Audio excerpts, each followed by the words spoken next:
আমি আমার খালাতো বোনকে পছন্দ করি। আচ্ছা, খালাতো বোনকে পছন্দ করি এবং ভালোবাসি। আমার খালাতো বোন আমাকে ভালোবাসে না, ভালোবাসে নাকি আমি জানি না, কিন্তু মাঝে মাঝে আমার খালাতো বোনের সাথে কথা বলি এবং আমি আমার খালাতো বোনকে বিয়ের প্রস্তাব দিয়েছি। আমার জানা মতে মাশাআল্লাহ, কে বলল রে, তুই নাকি রে? আচ্ছা বাবুরা, আমি আমার খালাতো বোনকে বিয়ের প্রস্তাব দিয়েছি। আমার জানা মতে খালাদের ফ্যামিলির সবাই আমাকে পছন্দ করে। আচ্ছা, খালু আমাকে পছন্দ করেন না।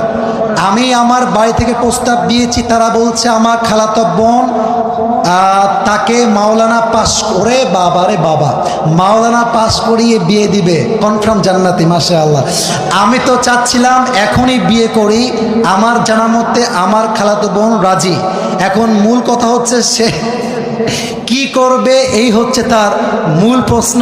সে আদৌ বিয়ে করবে নাকি করবে না। Even the most interesting matter is সে তার বয়স, ঠিকানা, কয় নাম্বার সন্তান, তার বয়স কত, মেয়ের বয়স কত, 14 গোষ্ঠী লিখে রেখে দিয়েছে এখানে।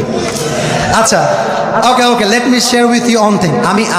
আমি কোনো বিরক্তিকর কথা আপনাদেরকে বলতে চাই না। দেখেন, 1.5 ঘন্টা এতগুলো হাদিস বললাম, এত ঘটনা বললাম, আয়াত বললাম, তাওয়াক্কুল বললাম। দেখবেন, মাইন্ড করবেন না, এগুলো বেশি একটা ভাইরাল হবে না। এই যে প্রশ্ন পড়লাম, এইটাই কালকে কয়েক কোটি মানুষ দেখে ফেলবে। তার মানে বাঙালি ভালো জিনিস খায় না, যত আউল ফাউল সব বাঙালিরা খায়, ঠিক কিনা বলে? তবে যেহেতু সে প্রশ্ন করেছে, উত্তর দিচ্ছি। প্রথম কথা হচ্ছে, বিয়ের বয়স হয়েছে, বাপ মাকে বুঝাবা প্লিজ, মুঝে শাদি করনা है। ভালো ভালো বলছি, বিয়ে দিয়ে দাও।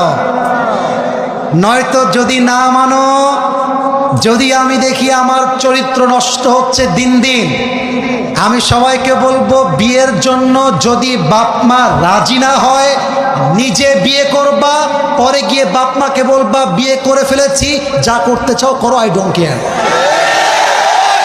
এখন অনেক মুরব্বী আমার উপরে হয়তো অভিযোগ তুলবে, হুজুর আপনি যুবকদেরকে খারাপ দিকে মোটিভেট করছেন। মুরব্বী, একদমই নয়।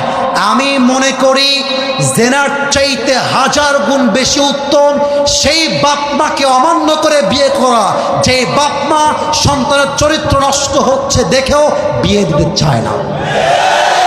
তুমি আমার বাপ, তুমি আমার মা, তুমি দেখতেছো দিন দিন আমি মেয়েদের নেশায় আসক্ত হচ্ছি, আমি পার্কে যাচ্ছি, আমি প্রেম করতেছি, মেসেঞ্জারে, হোয়াটসঅ্যাপে, হোয়াট এভার ইট ইজ, আমি নষ্ট হচ্ছি। তুমি মা হয়ে যদি আমার